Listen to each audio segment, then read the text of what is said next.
4বার নির্বাচন করেছি, লাঞ্ছিত হয়েছে, মার খেয়েছি এবং ভোটেতে পাস করেছিলাম, সেটা কিন্তু আপনারা অবশ্যই জনগণের সামনে প্রমাণ করতে চায়।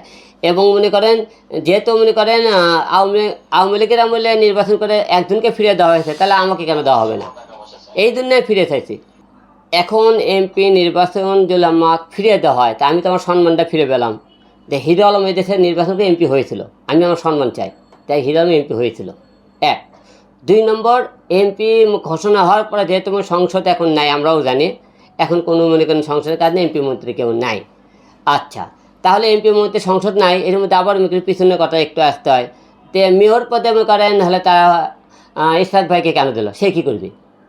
দায়িত্ব দেয়, সেই দায়িত্ব হলে কী করবে? আচ্ছা গেল, তাকেও তো সেই দায়িত্বও যদি তারা না নেয়, তাহলে আমি হিরো আলম যদি দায়িত্ব মনে করি এমপি আমাকে ঘোষণা করা হয়, তাহলে যেহেতু আমি তারা যদি মনে করে হিরো আলম এই দেশের জন্য সংগ্রাম লড়াই মার খেয়েছে, অনেক লাঞ্ছিত হয়েছে, তাহলে কিন্তু তারা ইচ্ছে করলে এমপি পদ না দিলেও অনেক উপদেষ্টার পদ খেলে আছে, যেগুলো একটা উপদেষ্টার পদও দিতে পারে আমার পরিশ্রমের ফল হিসেবে।